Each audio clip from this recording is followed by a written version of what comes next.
So, hello. Hello.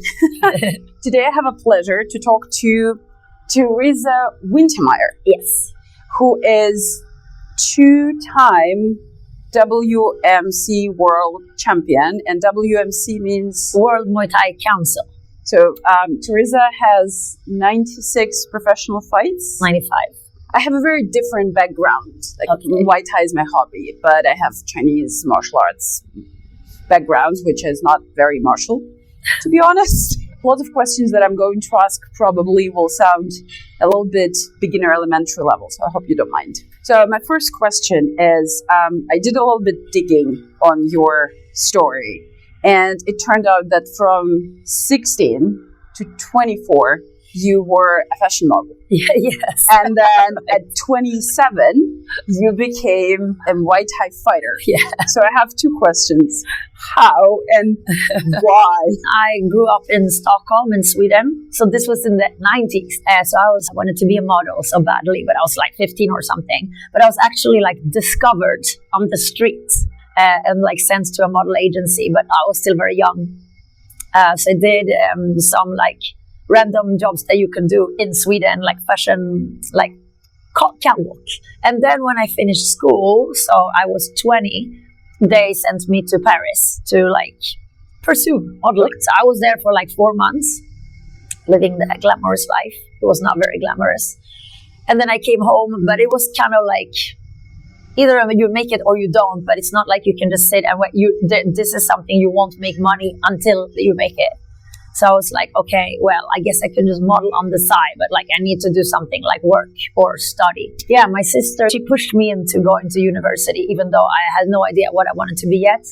So she kind of forced me to study like computer and system sciences. I hated it. I was like, what am I doing here? I was close to finishing the first semester, and that's when my agency called to like, can you go to Paris tomorrow for like a modeling job? And I was like, yes. So I just left the school and went for this like modeling trip. But then when I came back to Sweden after a couple of months, I did not want to go back to university. I was like, okay, I'll wait and see when I feel what I want to be. Maybe, I don't know, a doctor or whatever. So in the meantime, I'm just gonna like work and like, build like a savings account. So I was working actually in the restaurant business in Stockholm. Yeah, eventually I got better and better jobs, and I ended up working in like a high-end restaurant. You can make so much tips. So making more money than if I would have been a doctor after studying for 5 years. So I was like, this is good. So I stayed with this job just because it was like good money. Muay Thai came later, but basically what happened was like the end at 2000. And actually this kind of has to do with it. I went to Thailand for a holiday with my best friends, December 2004. Okay. And we ended up with a tsunami. So we were like literally like running from the wave disaster. It was crazy. Very traumatizing experience. But I mean, we were very lucky. Like we did not die or lose family members or even get badly injured. But it was like a really crazy thing. We were like stuck on like a mountaintop for like, 48 hours, and then trying to wait for like an evacuation plane to take us home.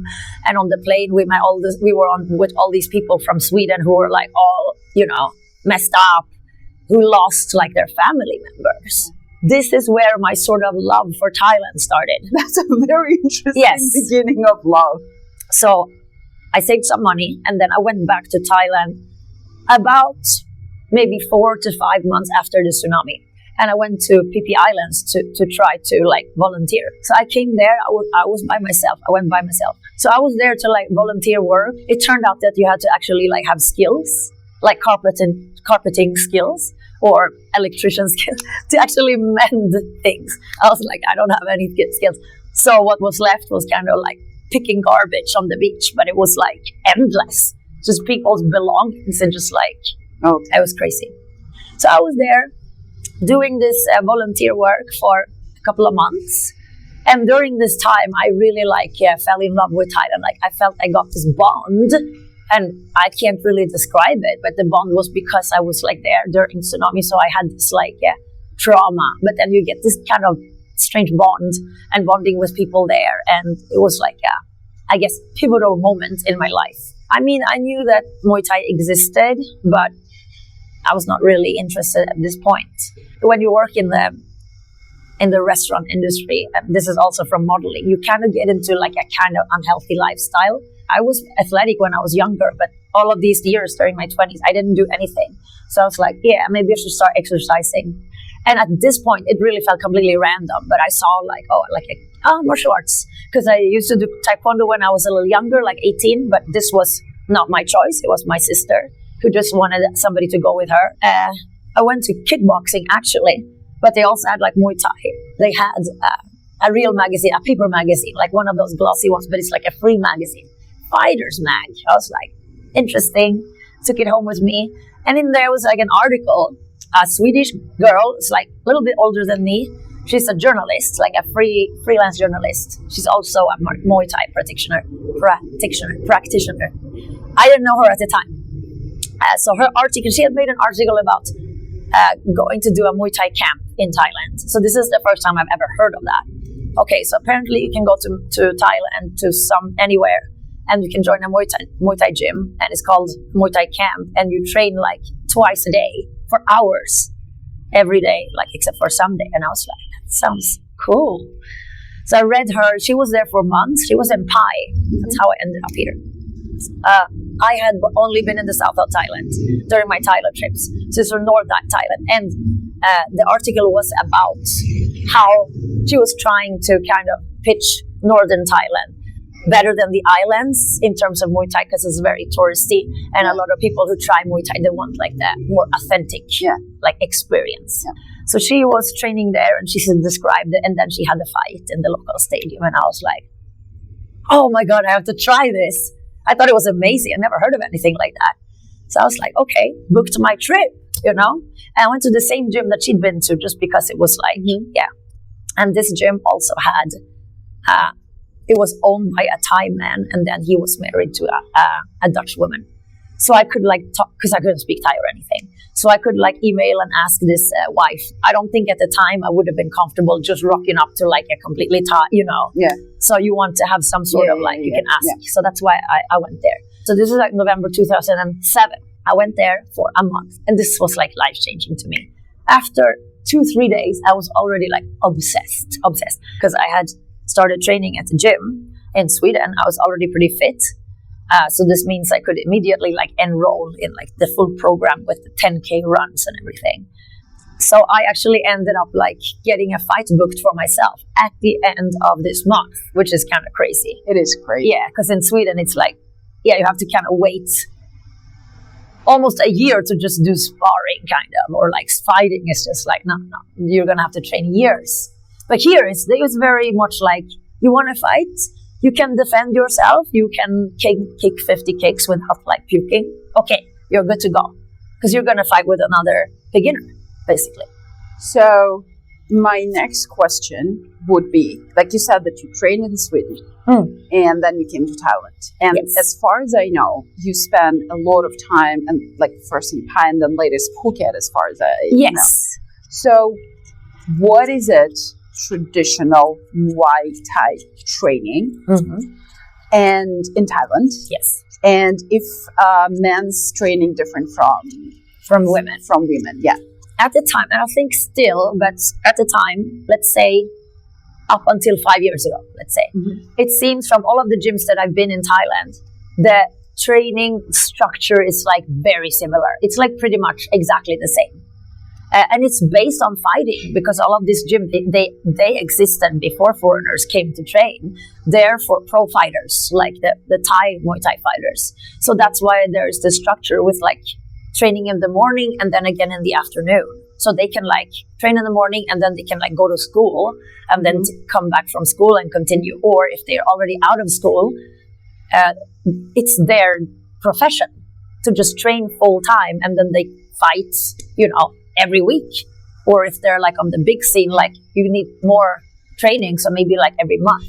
So that's why the training structure, just like we do here in our gym, that's why it's like that. That's why it's like twice a day for these in the morning before it gets too hot. Could you kind of explain, because I think there are many people who are watching this, they haven't been to the gym. So, Yes. like, what does the training consist of? And you said 10K running. And Yes. So if it was from the beginning meant to like for foreigners, it probably would not look like that. But because it's for fighters, and then they just probably, some foreigners want to learn.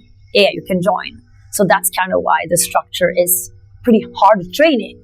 Where even though most foreigners who come to try, like they can, it's very difficult to get your body used to that amount of training. So basically, it's 2 sessions, morning and afternoon. You should go to both.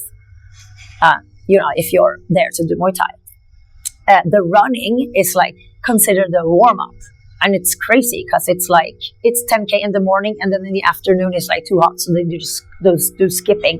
Or this is in the Phuket gyms, it was like this: 8K in the morning before training, 4K in the afternoon before training. So that is not even a part of the training, it's the warm-up. Mm-hmm. So if the training starts at 4, you have to be at the gym like 3, and you go for the run, and then you come to the session.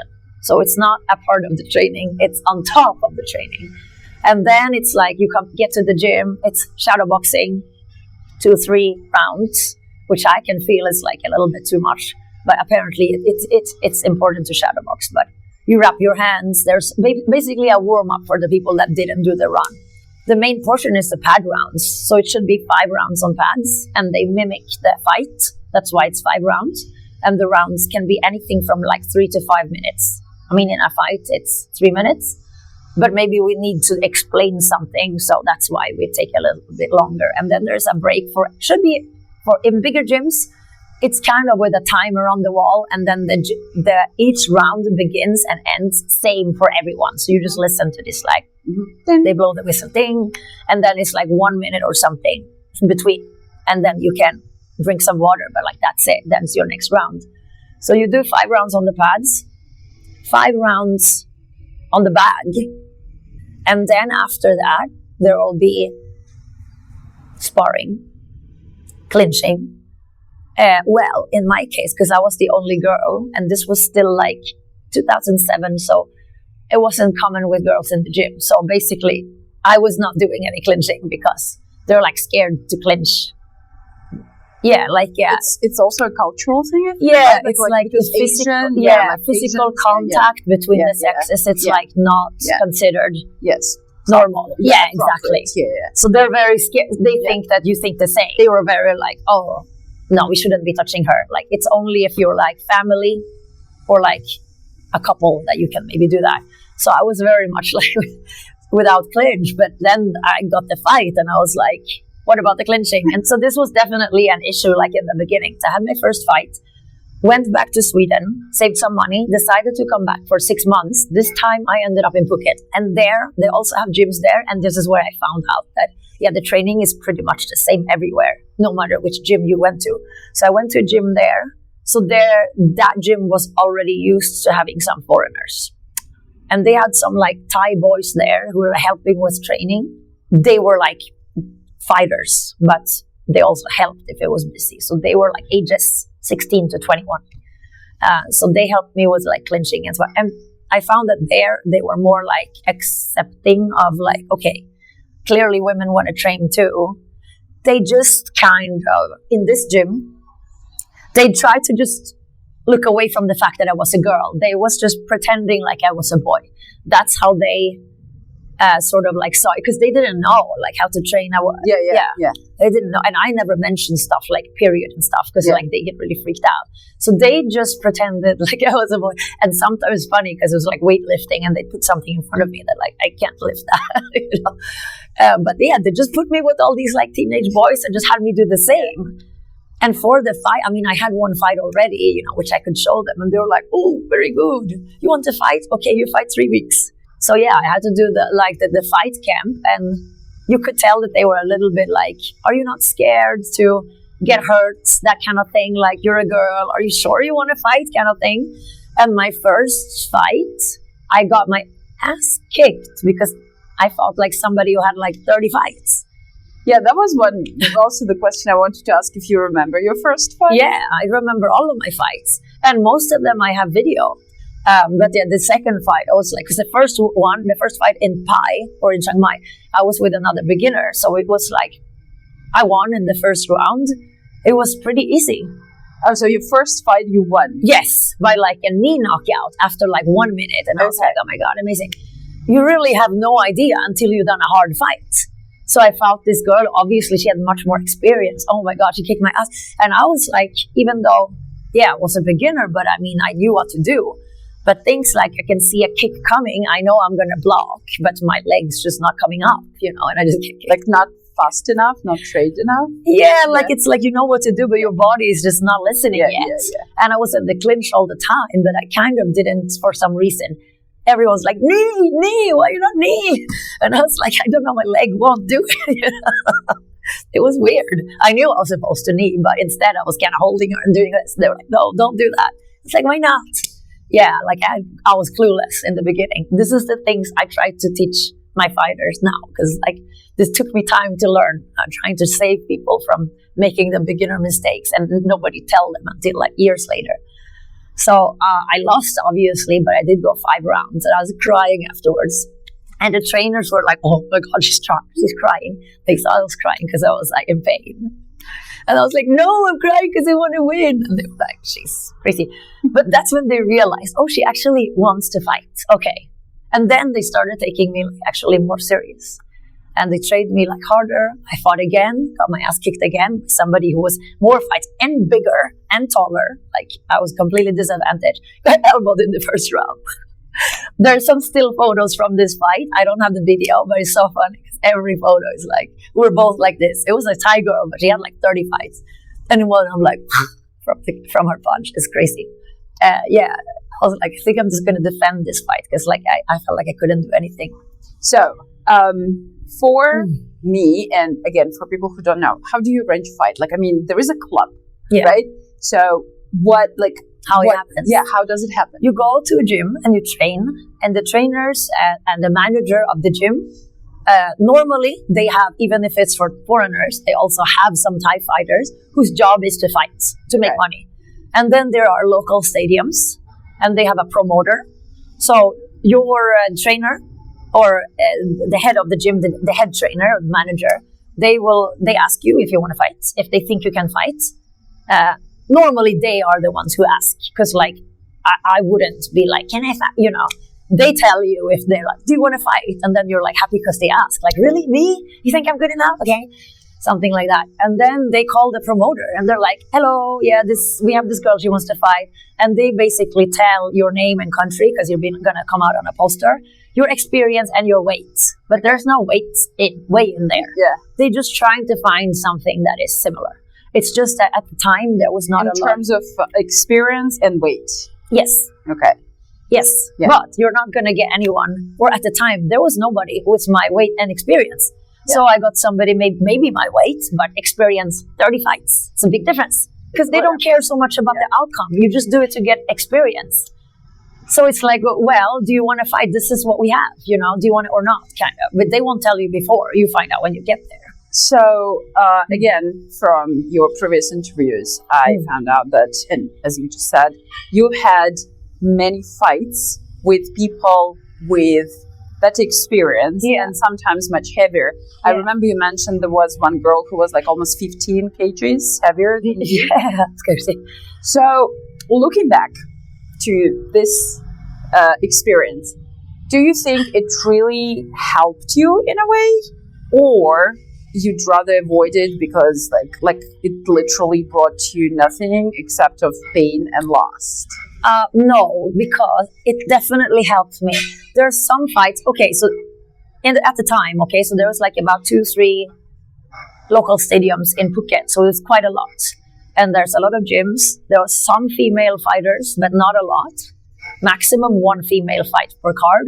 There was maybe 4 fight events in Phuket each week. So this stadium had Mondays and Thursdays, and that stadium had like Tuesdays and Fridays, something like that, okay? So there was like still a lot of fight opportunity. So for my first, 20 fights probably, I had no idea who I was going to be fighting, and I got to the stadium and it would be like most of the time, because I was around 55 kilos, if you were over 60 at the time, because the opponents, Yeah, the opponent. they're small. Yeah. Because they're like teenagers. If you're over 60 kilo at the time, there were no opponents. There were even some foreign girls who had to fight with boys because there were no females. Oh, really? Yes. And of course, the boys not gonna go. They will pretend, they will just defend and not hurt her. But it's crazy. Oh, really? It's very interesting. Because it's really like, you want to fight? Yeah. Well, at the time, now there's an opponent for everyone. Yeah. It doesn't matter like your size or experience. There will be somebody on your level and your weight. And then Norway was like, do you want to fight? Yeah, sorry, but this is what we have to offer. So the Thai boys will never go hard if they're fighting with a girl. I mean, the only time I saw this happen, this girl was like, first of all, she had several fights already. She's from Italy. She's like 6 foot tall and like 72 kilos. She's big. Okay. And she could fight. And then she fought with the guy was probably like, I don't know, 18 or 20. And like smaller. You could see that he could fight. Yes. He's not gonna like hit her, yes. But he also doesn't want to lose. Yes. So you could kind of tell that he did just enough to not lose. But of course, it would be very bad for him to like hurt her. To knock out. So this, to be honest, I watched this fight and I was like, it was for her just like the only way she could get a fight. So she didn't really care. But it was like not a good matchup at all, Yeah. But I mean, she knew, like she wanted to fight. Okay, she just wanted to have an experience. Yeah, so it wasn't like some tourist who was like ended guy. up. No, really. It's anyway a lose situation because you cannot lose to a woman. It would be kind of a shame. Yeah, and probably they just got paid like, okay, just let her win, something like that. Okay. It was not like a career move for him, And again, like for foreigners, fighting can be very serious. And for the Thais, it's serious when they are on the Bangkok scene, if they get to that point. But when you're fighting locally, it's just money, experience. That's it. Okay. And also at the time, this is 2008, not everything's going to end up on the internet. Now, everything, there will be proof. But then it's like, I was there to see it live, but there's nothing about it on the internet. You would never know it happened if you weren't there, So, and also people who wanted to fight was people who really wanted to fight. So that's why they were like, okay, but this or nothing. So I don't want it to sound like, oh, you come to the stadium thinking that you're going to get a fair match. It was not like that. Like you were fully aware that you're either going to fight with like a cleaning lady or tuk-tuk driver that you can knock out, but they can't fight. Okay. They're there to get money, or you're going to fight somebody who is like a champion with 30 fights and maybe they didn't train for a year. So they're a little bit out of shape. And you probably won't win, but you will maybe go 5 rounds and you will learn from the experience. To me, there was a couple of times when they put me with a foreigner who was much bigger. One time I actually said no because it was a huge difference. Another time, the girl, she actually was, not only was she bigger and taller, but she was also a champion and had 10 fights. She was from Australia and I also had 10 fights. And in the ring, I was like, shit. She had just, or I don't know if it was her, but she was from another big gym in Phuket. She had just said that she was 57 kilo, but her fighting weight in Australia was 57 kilo, but she cut 10 kilos to get there. So we get there and she's like huge. If it would have happened now, I would have said, no, this is not a good match. And of course, the referee broke it after 2 rounds, but she still had time to like give me a noseblood with like a knee. She was a giant compared to me. I don't think this would happen now, but then it was like, female fighting was very new. So there definitely was a few fights where it was like, that did not help me at all. But apart from that, most of the time, the girls I fought were my size, but they were much better at Muay Thai and they had sometimes crazy amount of fights, sometimes 50. Most of the time they were like, if they become champions, usually they have fought since they're 11, 12, and they will be maybe in the prime, like 13, 14 years old.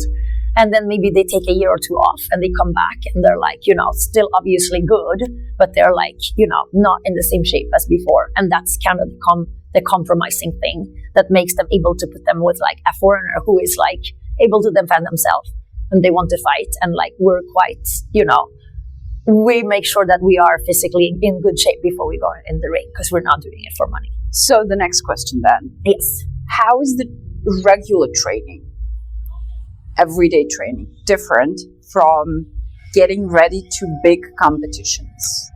It's basically the same. It's just more of everything. Like, you definitely have to run. You have to do really quite a long run. Sometimes they add things like running with you have a tire from a truck like behind you and you're running like with it, something like that, or like hill sprints. It's basically in one gym that I trained, which was a very good fighters gym actually. So it was my second gym in Phuket.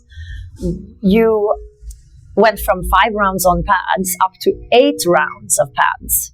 So it's all for stamina, for endurance? Yes. I was talking to Soda, we were sparring, and he told that the most important, the worst thing that all fighters are afraid of is to get tired during the sparring. And it's because here, Mia and Sati, we really train people hard, like crazy hard. And I think a lot of people are like, oh, you're going to get overtrained, or, oh, this is not necessary. And we're telling them, like, we don't force them to run, but we're like, you have to run. But when people have had their first fight, many times they say to me after, now I understand why you have to train so hard. Because they gas out from just standing there. It's the stress of everything. Even if you haven't done anything, you get exhausted, completely exhausted. Even if you're training and you're like doing the two hours, you know, it's not the same. It has to be experienced. So that for you to be able to like understand it. I can't describe it. It's just a different kind of exhaustion. You have to just like do like this. The training is super important. And like when I've had bigger fights later on in my career, like when I was fighting in Bangkok, and it was like prestigious fights that were really important, not just me, but to like the manager of the gym, you know, for their reputation. The training was even more crazy. It was like hundreds of kicks. Like I was crying and throwing up between the rounds. They did not care. They were like, come on, let's go, you know.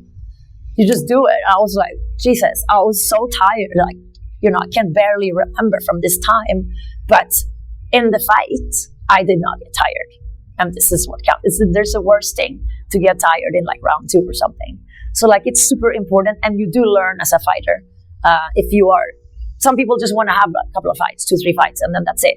But if you are serious, you want to have a fighting career, you just have to accept early that like the training is absolute torture and you just have to do it. It's not really the type of training that most people can do themselves. You need somebody to force you because, you know, your body is telling you to stop. So you need to have a train. What is the difference between performing at the low stadiums and like very high level competition? First of all, for myself, I did not have a big goal. I didn't have a goal to, I want to become a world champion. Nothing like that. I just kept on fighting because I thought it was fun. And now my first gym, I realized in hindsight that this was not a gym that would be able to build a fighter. Any gym in Thailand, they can send you to the local stadium and get you fights. But if you are looking to, you know, make a career, only some gyms can do this. So my second gym and my third gym, Muai Thai, and later on Simbi Muay Thai. And I remember hearing them say to me, at the time, I did not understand. But the gym manager said to me, like, you have to train with this trainer, not that trainer, because like he knows how to like build a fighter. And I really didn't understand the difference. I was like, they're all doing the same, are they not? But also the managers, both of the managers from these 2 gyms, they had the contacts and to build a fighter, meaning taking you from just fighting in the stadium to like make you a name and then have you fight on the big scene. So like, I think a lot of foreigners who come to Thailand with like the idea that they're gonna like, they want to like do the big fights. You really have to, you have to pick where you go. Because I think a lot of people, they don't know that I have, example, a lot of other female fighters that fought alongside of me. And a lot of them, like, they organize their own fights. They would go between different gyms. And they would have 50 fights, but they never got a title fight. They never, nobody ever knew their name. Like, maybe we would know their name, but like in the Thai community, Muay Thai community, they were like, no name yet. And the reason, and they were like, why? I'm fighting all the time. Why do I not get my break? well, I didn't say this to them, but I saw and I realized, because they did not have a gym and a manager who had the intention of building you, because it's decision making. And as a fighter, you do not take any decisions yourself. You're just there, and your manager decides completely when you're going to fight, who you're going to fight. You don't know anything. You just go there. So it's like literally building a career. Like, so they went after like I said, your first 20 fights should just be local fights, and this is when you build your experience. Nowadays, maybe 10, 15 can be enough to like come to like the next level, but it's just experience. Basically, once you have kind of beaten a lot of people locally, and of course the local promoters will like see you and remember you, probably your gym manager will think themselves like, oh, okay, I can send you to Bangkok because now you're good enough. But if you're lucky, promoters in Bangkok have seen you. This was harder before because there was no social media. And then they will call your manager and like, hello, can this girl fight on this card? Because I want her to fight with blah, blah, blah. So none of this is like, as a fighter, it's not your decision. And like, it's all your manager. So it's a lot of management on the side. There is a lot of management. And this is what I'm very happy to have now as we have our own gym. Because I can see in hindsight, looking back, now I see what my managers did that not every manager could do. Or I see what the trainers that they put me with. Now I understand what they did that not every trainer can do. So yes, everyone can make a call to the local stadium and get you a fight. But when you're building a fighter, you have to know all of the local names of other fighters, and you'll have a plan in which order. You can ask the promoter to fight this person and that person. Basically, if the promoter just calls you and asks you, do you have a fighter for this? If you have a fighter and you want to build them, there's decision making, which means you often say no to fights that doesn't benefit you. Yeah. So, for example, I got to a point, and still at this point, maybe I had 50 fights, and I still was, because my then manager, it's not like he was discussing this with me. He didn't say anything to me. Yeah. Now I know, of course, but then I was still kind of like, I didn't know what was going on. It was more later on that I realized this. But he said no to a lot of fights for me, and I would get upset because I was like, but I want to fight. And he was almost getting angry because he was like, doesn't matter what you want. Yeah. I am the manager of your career. Like, if it doesn't suit you, leave. I was like, shit, why you take it so hard? So basically, I ended up where I had already fought everyone in Phuket, and I couldn't get any fights. And even if you call the stadium, and I was thinking, surely there's somebody I can fight. There's loads of other gyms now. They just say that because now if you have fought in the stadium enough times, and to them, like, now you have a name because they know who you are. They know you beat that person. Maybe your name was in the magazine, the Muay Thai magazine that comes out. So it's not appropriate that you fight with like a beginner. Because if you lose, now you look bad. Now you're down. You can only fight people who are gonna like bring you up. So for a long time, I was like, I didn't have any opponents in Phuket, and I was like, are you kidding me? I see my friends in other gyms who are like same weight. Why are they fighting? I kind of didn't get it yet because nobody said it like to my face, but I understand underneath. And then I ended up coming to Bangkok to fight there. And I kind of fought the same pool of opponents there. And once you come to this kind of level, I had already won my title. Maybe I should say this first. Basically, I had a fight during my time in Simpi Muay Thai. That was the pivotal moment of my career. It was a girl that was like unbeatable. And she constantly beat foreign girls who were, I'm not kidding, up to 20 kilos heavier than her. And she just completely dominated them. And she was my weight. And she dominating them, how am I going to win? And my manager, he avoided our fights the longest because he knew I was going to lose. He's like, oh, I don't want you to fight her. How are you going to win if she can beat fighters who are much bigger than you?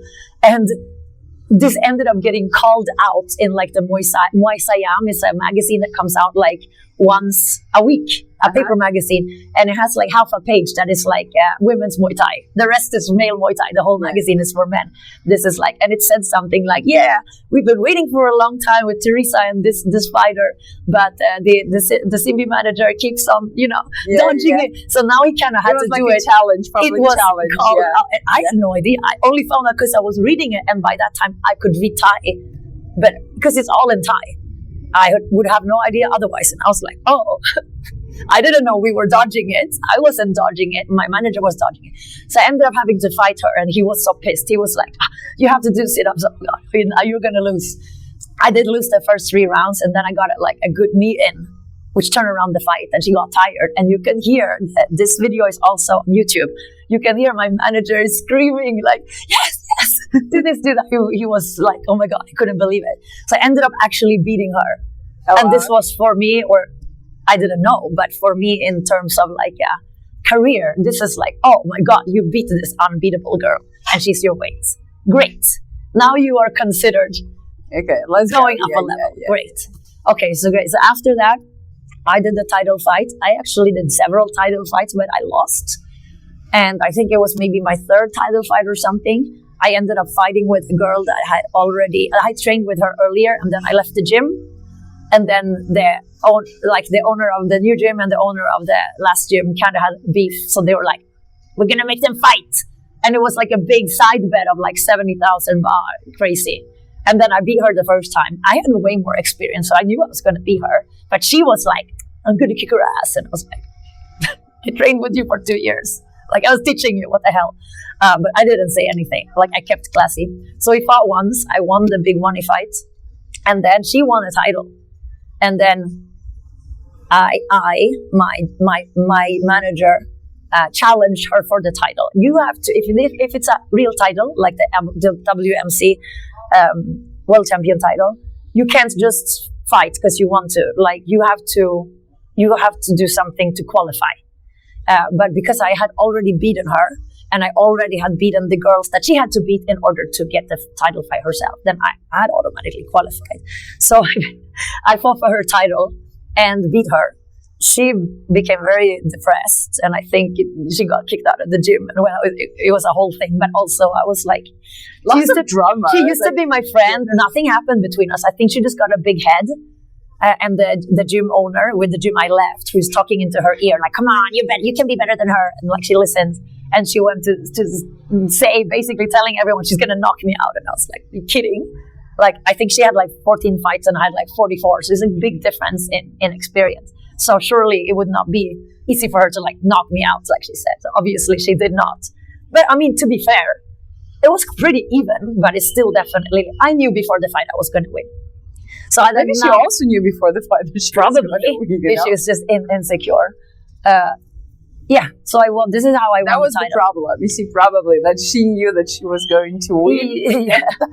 But I think also there was definitely, because this doesn't really have much to do with it, but some trainers at the time, there were definitely some sort of like drama. Managers, they would talk. If they had a fighter that they were like, oh, this person can be something, they would like say something, even if they were not there yet, technically, they would say, oh my God, you can be the next champion. And they would like believe it, and they would get a big head. And then they would kind of think that they were better than they were. Whereas I was like, if somebody said that to me, I was like, not that good. I was very like, I could put myself back on earth. I noticed the day after I won the title, I came to the gym, and all of the people, the trainers, all treated me completely different from the day before. Really? Because now I was a champion. Oh my God, you're already good, blah, blah, blah. And I was like, I'm exactly the same as yesterday.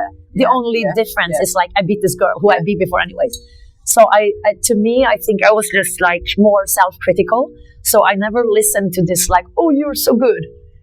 But then when they were like, you're doing terrible, I was also questioning it. I was not listening too much to when people were saying this or that. I was more being realistic about like my skill or my level of skill. And that I think really helped, because you need to know your limits, What's the difference between fighting with Thai and with Westerner? There is a big difference. First of all, if it's a foreigner, a Westerner, if they have fought in Thailand a lot, you kind of know that they're going to have a Thai style of fighting, which feels at home because you kind of know what to expect. If you fight a foreigner and they have lots of fights in their country, you never know. They can say that they have 3 fights, Muay Thai fights, but they have like, I don't know, 10 boxing fights. Yeah. And like they've done like a million other sports, and they will come out with these like axe kicks and stuff, and like they will be because usually foreigners are very physically strong. Yes, they were always, that's how it was always seen. Like promoters, that's also the reason why they often would put bigger foreigners with smaller but more experienced Thais, because they usually have like it's like a skill against physical. Like strength, physicality. Yes, exactly. And to be fair, like the female fighters that I've seen who are high level, who are foreigners, who have beaten this like clique of the best Thai fighters, they all beat them just for like physical strength, not technique. Okay, so, but I just didn't have that type of strength. But also, like, I didn't cut a lot of weight. Anyways, it doesn't really matter. If you fight a Thai, whether they are on this level or that level, you kind of know what to expect in terms of style. Hard kicks, they're going to be in the clinch. The boxing is usually very simplified, like 1-2, that's it. It's not going to be any like uppercut combinations, you know. You kind of know what to expect. Whether with foreigners, like they can be strong but messy, which is like the worst combo, and you don't know about the experience because they might be lying. They might say that they have 2 fights, but they have like 12 kickboxing fights and 8 boxing fights in Germany. You know what I mean? That they haven't said because they don't want a hard opponent. So you don't know what you're going to expect from them, really. More general questions. Yes. Like, I mean, you've been coaching for how long already? We started doing, I guess, since 2020. Okay, so for 6 years. Yes. And the question is, why do you think, your experience of talking to people, why do you think women go to combative sports, to Muay Thai? Why do people come to practice Muay Thai? Women, yes. Because I think it's very, very different from the male's motivation. Yeah. I mean, I feel like I have known mostly like other female fighters, you know, because you become a community. And then a lot of it is just like same as me. Just like interest. But I think new practitioners, I think a lot of them just maybe for fitness or for fun, but then definitely some are like for self-defense purposes, something like that. I actually don't really know because, I mean, I know why I started, but I don't really ask people why. Yeah, because you see a lot of people coming and going. Yeah, maybe now I would ask, but like during my time, I would probably not sit down and ask somebody like, why do you want to train? The women who come to practice, how many of them actually wants to fight? What is the percentage? I mean, in this gym, I feel like it's a lot. Because of you? I don't know if it's because of me, but I think for Chiang Mai, there's not a lot of fighter gyms. Our thing has kind of come, people have their first fight with us. Okay. And it's very possible that is because me and Sati, if somebody is good, in their minds, they're still a beginner. Is my husband, yes. Husband, yes, and the owner of the gym, yes. And champion of champions of champions? Yeah, like Channel 7 stadium champion and winner of the Channel 7 annual tournaments.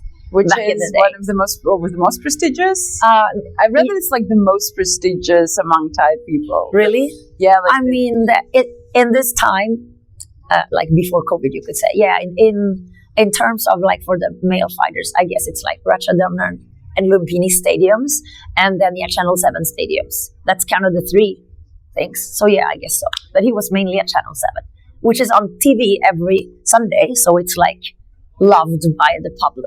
Yeah. So yeah, it's kind of a big thing, I guess. Yeah. But it was in 2006 or something, 2008. Oh, I mean, so getting back to women who come here, they already want to fight. Yeah, or they might know that we will ask, but sometimes, okay, example, there was a girl, she came from, I think she was Chinese, and she told me, oh, I'm still a beginner, and I was like, okay. And then when I trained her, I was like, you're not a beginner. And she told me she trained for like a year, and I was like, why does she think she's a beginner? A beginner is somebody who just started. But she was like, no, and I was like, you could fight if you wanted to. And she was like, no, I'm not good enough. And I said, you are. And basically, she was here with us for like maybe 3 weeks. She ended up saying yes to a fight, and even Sati was like, I don't know if she has it. She was trained meticulously for the fight, and she was very successful. So she came thinking that she came thinking there was no way that she could fight, and we were like, you're not a beginner, you're good, and you can fight if you want to. Do you? We're not going to push you into it, but if you want to, take a couple of days to think about it. You know, the opportunity is there. What's the motivation to fight? But for me, I don't know. Others, but for other people, I don't know. I think definitely for some people, it's like kind of the attention, but they will quickly find out that it's not worth it. It's a very painful attention. Some people surprise me. It's like they get in the fight and they get hurt, and then they are like surprised that they got hurt. I don't know what they expected. Yeah, but even within sparring in the gym, when like a couple of young coaches here, you know, like they kind of not so careful with their strength, let's say, and you like I can feel that it might hurt really if it's gonna be, I don't know, like 30% more power, and these guys are still being careful, you know, so from like it's clearly a very painful thing. Yeah, but we even have trained, I remember one female fighter in particular, she was pretty good, and she was preparing for her first fight. She was a lot shorter than me, but she was strong. So when we went sparring, because I was so much taller, I didn't have it in me to like use it against her. So I guess I was being like too nice in sparring, and I think we all were. And then she was very able, like she was good. She was not a beginner, but she ended up fighting again because she was short. Sometimes they kind of look away from the weight, and they take somebody who's like your height if you're short, because otherwise, you know, it will be unfair. So she ended up fighting a girl who obviously had more experience than her, but who was not, I'm not kidding, 20 kilos smaller. Okay. But same height. And she our fighter told me afterwards, she was completely overwhelmed because this girl was so much lighter, and she like kicked her ass. She said she's never been punched hard in her life. And she was like, next time I train with you, I want you to punch me as hard as you can, because I need to get used to that. And she realized that like she was not used to this, but it was partially our fault because it didn't want to go hard. But from then, I remember this, I will not repeat that mistake. If somebody is gonna fight, and I tell them, because some people are, you can tell that they're not very comfortable with discomfort. Don't fight them, because it's painful, and you need to be okay with that. And you need to know why you're doing this. Yeah, exactly. So that's what I mean. Some people, they want to get into fights, and also some people get the first couple of fights are easy fights, and they will have this like false sense of like, oh, I'm so good. Yeah. Until you got your ass kicked, you have no idea what fighting really is. You just got, if you didn't get your ass kicked yet, it means your opponents were too easy. But sometimes, you know, that's just kind of random who you end up fighting. And that's why I'm happy. Yeah, my first fight was easy, but also it wasn't easy on purpose, because she actually had one fight and I had 0 fights. But she was, I don't know, she did not like to get hit. And that's why she went pretty easy. But then I fought my second fight, I fought this, she had like 30 fights.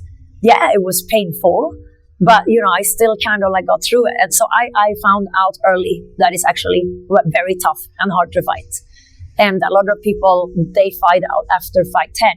And then they thought that they were much better than they are. And then they become depressed and they quit.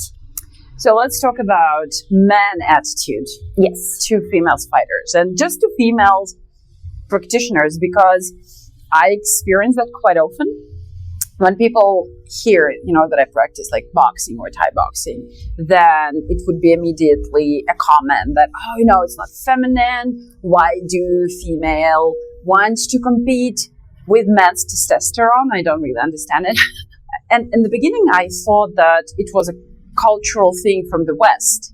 And I thought, honestly, that probably Thai people are more supportive and like they encouraged more.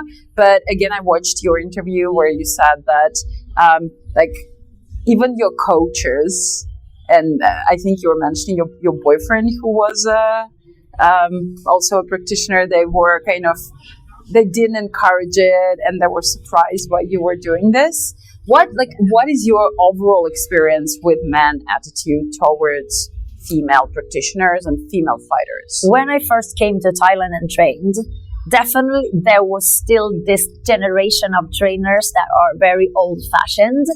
Like in my first gym, he was literally saying, like, yeah, you're gonna, like, I'll let you fight if you want to, but you're gonna get your ass kicked. Like, he had zero confidence that I was gonna win, and I was like, oh my god, thanks for the support.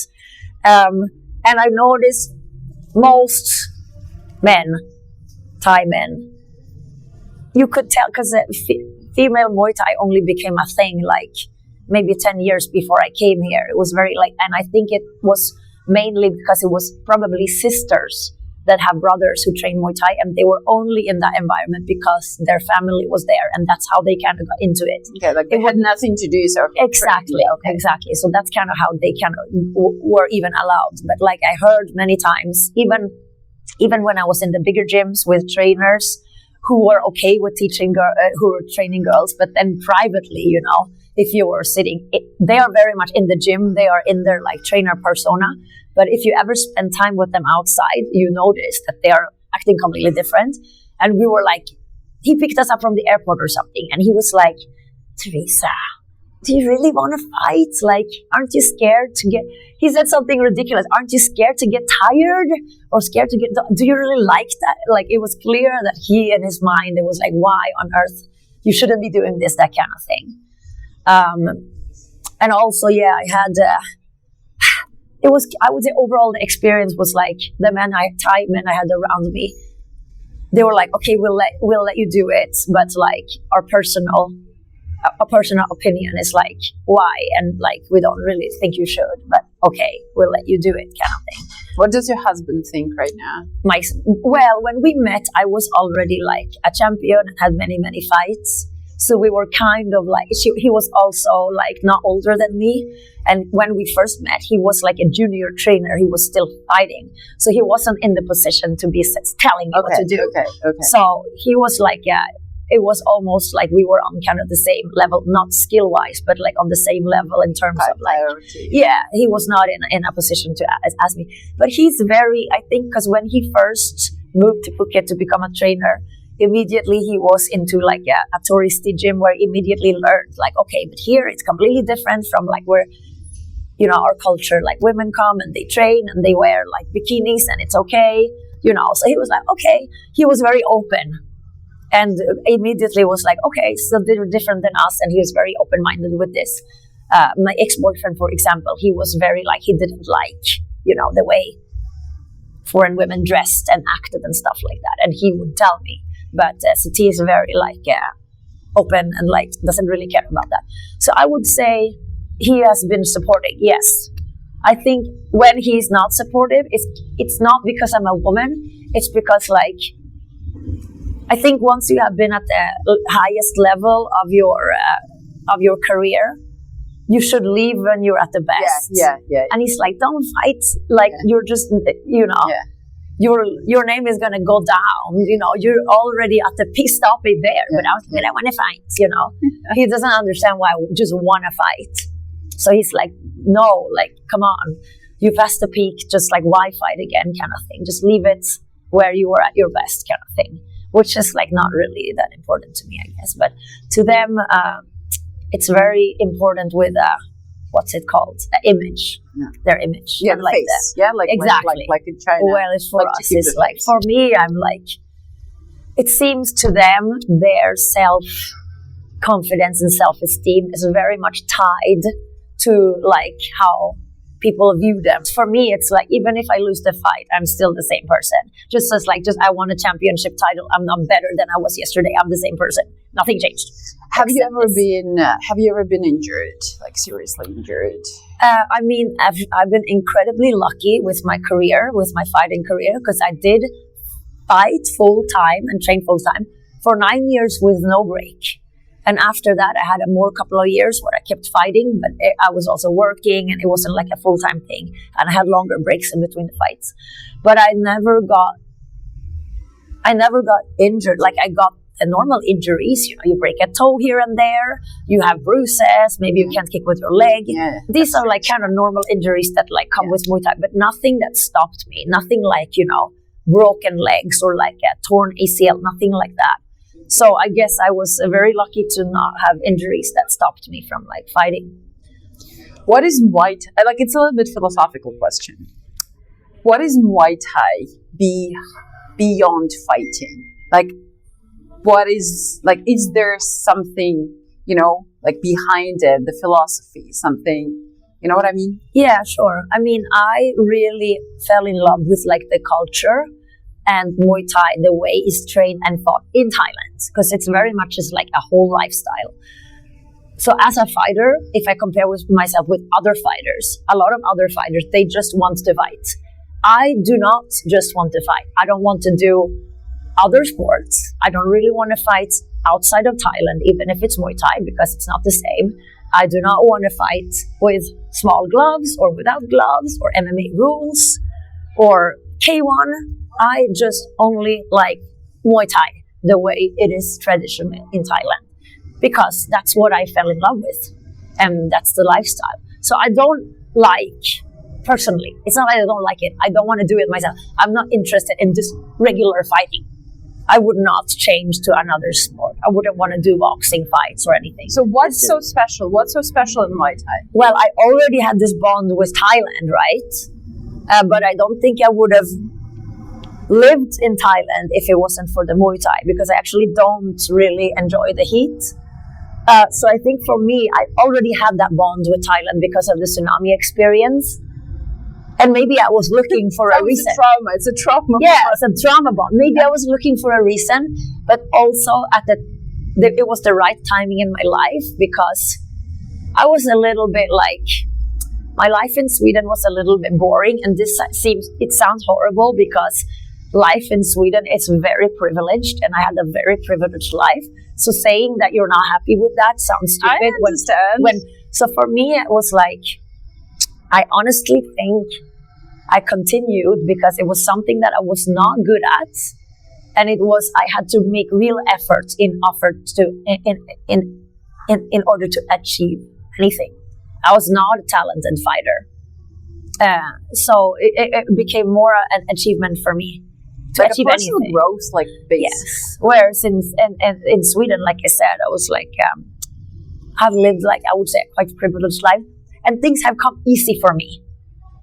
I haven't had to do an effort to reach anything that I reached. You know, I was one of the best in my class, not because I was studying. It was just, I don't know, I had a good memory, and I remember everything for the test.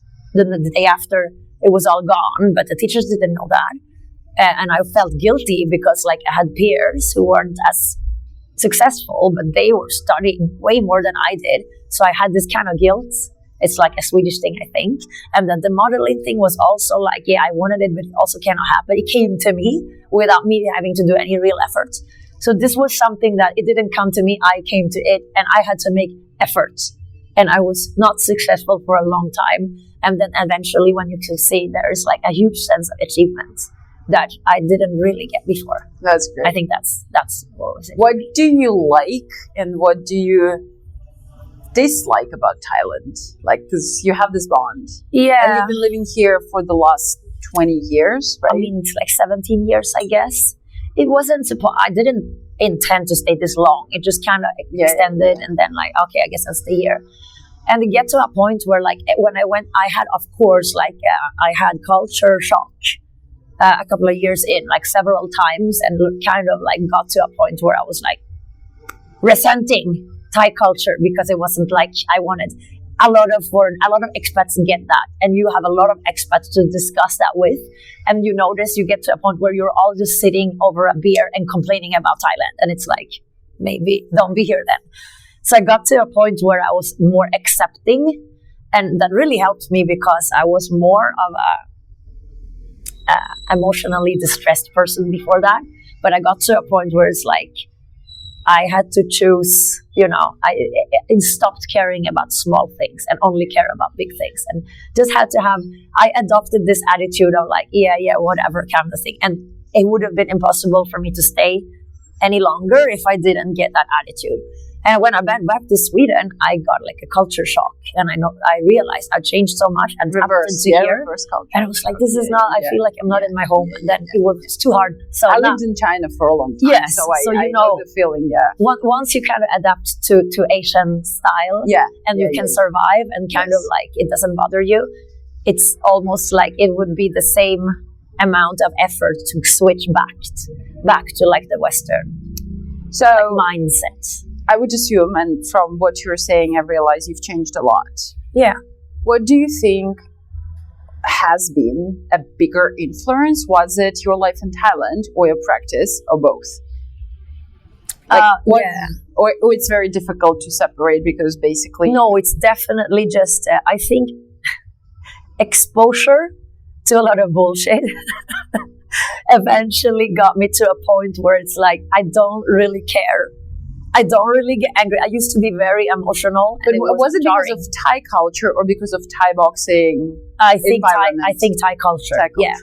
Not just Thai culture. Well, experience also in Muay Thai gym, but I also worked this is how I could stay this long in Thailand, because I was working as a manager in Phuket. They have like tourist restaurants. It's owned by Swedish people, and they want to have a Swedish person there. Okay. And you manage Thai staff. Okay. And oh my God, managing Thai staff, complete nightmare. So this also like taught me a lot about Thai culture. I have experienced headaches that I would never face in Sweden. And of course, it was leading to a lot of stress. And eventually it's like, I will go crazy if I care about these things. So I guess, eventually I just like, And I think also I never cry anymore. Not because I'm not sad, but because crying was very discouraged. And I think being in Sweden, even when you're in the Muay Thai gym there and they have male Swedish trainers, but they are older, like in their 50s, they did Muay Thai their whole life, but they're very used to these emotional ups and downs, especially for females. And they will be like, comforting you. Oh. Here, it's like, if they see you crying, they just turn away and walk away because they don't want to watch, because they don't want to know what to say to you. Yeah. And one was even like, stop crying, this is Muay Thai. I was shocked. So eventually I was like, okay, I guess crying is not popular. It's not helping me. It used to be encouraged because you're a woman, you can cry, you can show your emotions, to just like, don't do it because everyone hates it. I was like, okay, I'll try to not cry. And eventually it worked. It worked, but it also works like internally because it's like fake it till you make it. Yeah. Yeah, it's like, am I sad? No, maybe I cried because I wanted a response. Why do people have to practice Muay Thai? I don't know. No, it's like of course you don't have to force anyone, but if someone says, I'm thinking, but how would I convince somebody to try? I mean, it's very good for body and mind. Also with the cultural aspect, first of all, it's a very friendly environment, whereas I feel like martial arts in the West, it's much more ego. You mean Thai in Thailand? Yes. Not Thai boxing in No, in I mean... come to Thailand and practice, Yeah, exactly. Very friendly, I agree. It's very friendly and encouraging, and you are allowed to do mistakes, nobody's laughing at you. I mean, the trainers can be kind of not talking about trainers in my gym, because we're all younger generation, but the generation of trainers that I grew up with, Muay Thai trainers, they can be kind of mean, but they mean it in a loving way, harsh, very harsh. Not mean, I think, in terms of they really want to harm you, but rather than they want to teach you.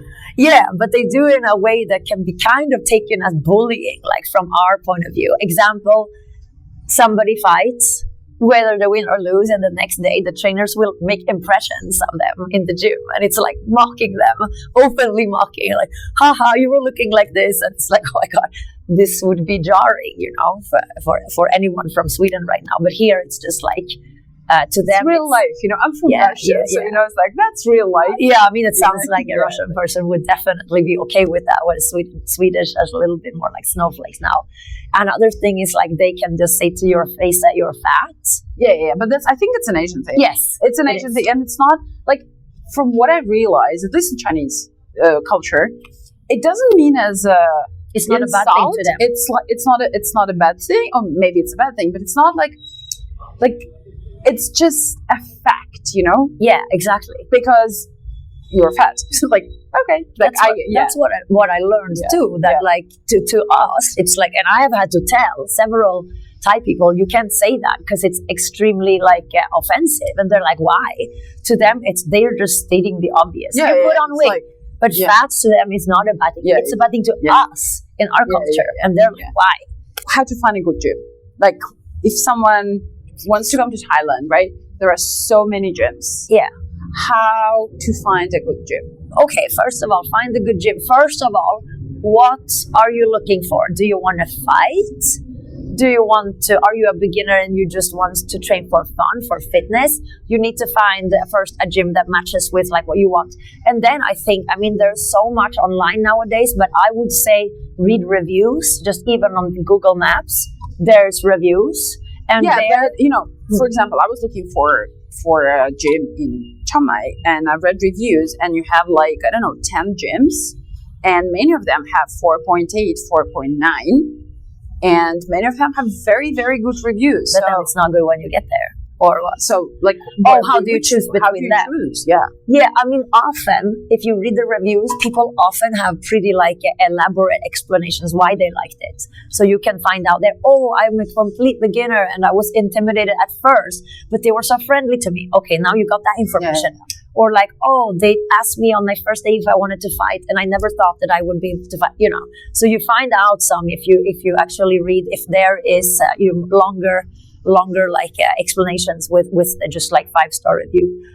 So yeah, trying to see what kind of, I think there's probably nowadays there's even apps for people looking for which gym, and they collect all of the gyms or stuff like that. Well, from my own experience, for example, I can say I was incredibly lucky. And again, I didn't have this experience of training outside of Thailand because I started in Thailand. And for me, when I was reading reviews, that first of all, like for me, friendly, almost family-like atmosphere matters a lot. Because I don't want to fight, you know. So for me, it's a lot about community, but not community in terms of everybody's hanging out together, but more like a friendly atmosphere. Yeah, you feel welcome. And then the first time I practiced in Kopangan, and it was really Sak Gym, which I recommend. And the owners are also like a Thai guy and Australian girl. And I realized when a woman is a part of a gym, it makes a huge difference. And I was talking to other people. And here, for example, I can also see it. It makes a huge difference. You are probably right about that, yeah. For at least for women, you know, at least for women. Yeah.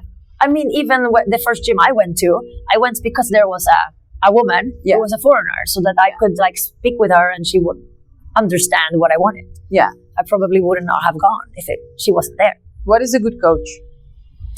It really depends on what you want. Like I said earlier, if you want to fight. I'm not saying that you have to fight yourself to be a good coach, but I think it definitely helps if you are coaching fighters. You will be, of course, better if you have a lot of fights yourself. If you haven't had fights and you are coaching somebody just to teach them, of course, fighting doesn't really matter. Then I think it's just because I've also heard about this earlier, that just because somebody's a champion and has like hundreds of fights, that doesn't make them a good teacher. Yeah, that's true. Yeah. So actually, like the experience, unless you're teaching fighters, just teaching a beginner, experience is, as long as you have more experience than the person in front of you, you can teach them something. you know, and then it depends on the students, like what level are they looking for, you know. So the last question. Yes. If there is someone out there, probably watching and dreaming about a career of a fighter, like they look at you and think, oh my God, she has such an amazing journey. I want to fight. I want to win. What would be your advice? My advice to this person? Yes. First of all, okay, it's great if they already have experience in fighting, like from their country. But if they don't, it's a great place to start in Thailand, in Chiang Mai, because there is a lot of low-level opponents, also all-level opponents, not just like top fight. But what I really want to say, you need time. I've seen during my career, I had a lot of both men and women, but mostly female fighters coming, and they were staying for a year, and they had goals in this year. I want to become a world champion in this year. In 1 year. Yeah, good luck. You're gonna be so disappointed because it's not up to you, you know. You need to understand that you have to like the journey. If you have a goal, you have to really like be prepared to give it time. Your first 10 to 20 fights, just experience. Do not expect there to be title fights or big fights, or maybe it will happen earlier. Maybe you're lucky, you know. Maybe you turn out to be like, you know, super good and somebody sees you. But like with other careers, it's to be at the right place at the right time. Maybe somebody sees you and you'll get a good opportunity from it. But overall, you need to give it time. If you can fight often, that's good. Your attitude to injuries. If you are a person who sees everything as an injury, you're never going to get any training done. I think my attitude to injuries, because you said, oh, I didn't have any injuries. It depends on what you define as an injury. I had lots of injuries, but I didn't see them as injuries that stopped me. It was like, yeah, I broke my toe because I kicked into somebody's elbow. But I'm going to keep training because otherwise I'm just going to sit at home wait. But another person, they take off 2-3 weeks, go to the doctor. The doctor says no Muay Thai for 2 months. If this is your attitude to injuries, you're never going to get to your goal. So you're going to have to be prepared if you want this career to work through injuries. You will learn after a while what is just unpleasant, and you work through it. And when it's time to actually, you need to take a break to, you know, heal. If you have a serious injury, of course, you need to first heal, you know, like you tear your ACL or whatever, break your bones. But if it's smaller injuries, you need to understand that this is completely impossible to avoid. You will get it. And then, yeah, you have to choose a gym where you can recognize that the management wants to build somebody's career. They might have already a team of fighters, but maybe they're only interested in them because they're making money, maybe only Thai fighters, and they won't give that attention to you. You need to find somebody who wants to take you from scratch and is prepared to take you all the way. Because some gyms, like our gym, for example, that's what we want to do. But not all gyms want to do that. They want somebody who's already good. They can take you to fight in Bangkok, but you have to already be good or have 20 fights. They're not prepared to take you from, like, you know, beginner level to that. So yeah, you come to Chiang Mai to, how to pronounce it out? Seti Fight Club. Fight Club. Yes. To find Teresa and all of the coaches. And even if you haven't practiced Muay Thai, like, you are very beginner friendly. Yes, right? very. I mean, we don't, just because we are a fighter's gym, not everybody wants to fight, and we never pressure anyone to fight. We have lots of students who don't fight and they don't want to fight, and they are welcome. Yes. Beginners, yes. And I would say, because I started as an adult. So I do remember, like, in the beginning when you have no idea what you're doing and it's just awkward, I remember being that person. So, like, and I think also all of our coaches are friendly and encouraging, and not mocking you or laughing at you. No. Making very it sweet. fun. Yeah. Everyone is very So that's very important. Yeah. So don't feel, and I always say when beginners turn up here and they ask, can I join as a beginner? oh, everyone looks so good. I often tell them, like, the people you see here in the gym, a lot of them came here as complete beginners. They started, so everybody has been there. Yeah. Everybody started from, nothing. So thank you so much for your time. of course. Thank you for your wonderful stories and your experience. And good luck. Yeah. Thank you, Maria. Thank you.